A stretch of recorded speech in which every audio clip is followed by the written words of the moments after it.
السلام علیکم ورحمۃ اللہ وبرکاتہ۔ آج میں جس موضوع پر لب کشائی کر رہا ہوں وہ یقیناً سبھی کے سامنے زبان زد عام ہے۔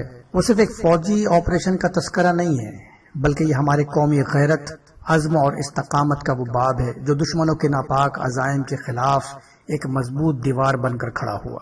جی ہاں، میں بات کر رہا ہوں آپریشن بنیان المرصوص کی، جو پاکستان کی سالمیت، خود مختاری اور امن کے قیام کے لیے ایک فیصلہ کن کارروائی تھی۔ یہ آپریشن محض ایک عسکری حکمت عملی نہ تھی، بلکہ ایک نظریہ تھا، حق و باطل کے درمیان ایک لکیر، جو یہ واضح کر گئی کہ پاکستان کی سرزمین پر کسی بھی قسم کی بغاوت، دہشت گردی یا غیر فطری نظریات کو پنپنے نہیں دیا جائے گا۔ اس عظیم مشن کی قیادت فخر ملت، فخر مارکائے حق، نشان امتیاز ملٹری، سپہ سالار پاکستان سید جنرل عاصم منیر صاحب نے کی، جنہوں نے اپنی اعلیٰ ویژن، جرت اور قومی حمیت سے نہ صرف عسکری قیادت کو نئی راہ دکھائی، بلکہ ہر جواں کے دل میں حب الوطنی کی چنگاری کو شعلہ بنا دیا۔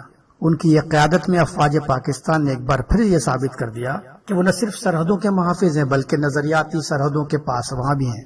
سپہ سالار پاکستان جنرل سید عاصم منیر کی فکر اور بصیرت نے اس آپریشن کو ایک ایسا ماڈل بنایا کہ جس پر آئندہ نسلیں فخر کریں گے۔ انہوں نے نہ صرف دشمن کے دانت کھٹے کیے، بلکہ ایک واضح پیغام بھی دیا کہ یہ ملک لا الہ الا اللہ کی بنیاد پر قائم ہوا تھا اور انشاءاللہ ہمیشہ قائم رہے گا۔ عزیزان ملت، آج ہمیں یہ سوچنا ہے کہ ہم اس مشن کو صرف عسکری تناظر میں نہ دیکھیں، بلکہ ایک فکری جد و جہد کے طور پر بھی اپنائیں۔ ہمیں اپنی نسلوں کو اس پیغام سے روشناس کروانا ہے کہ پاکستان کی نظریاتی سرحدیں سب سے مقدم ہے، اور قرآن کی آیت بھی اس بات کی دلیل ہے نا کہ بنیان المرصوص یعنی سیسا پلائی ہوئی دیوار۔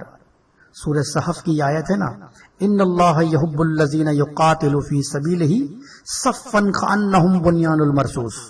بات صرف اتنی ہے کہ جب جنگ مسلط ہو جائے نا تو پھر ایک ساتھ جٹ کر دشمن کے ساتھ بھڑ جاؤ۔ ہمیں ان اصولوں پر چلنا ہوگا جو ہمارے علامہ محمد اقبال جیسے مفکرین نے سکھایا تھا۔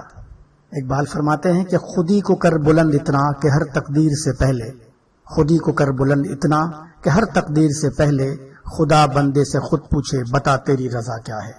اور یہی خودی، یہی غیرت اور یہی عزم ہمیں آپریشن بنیان المرصوص میں نظر آیا۔ ہم سب کو مل کر عسکری قیادت کے شانہ بشانہ اس قوم کو درپیش ہر اندرونی بیرونی چیلنج کا مقابلہ کرنا ہے۔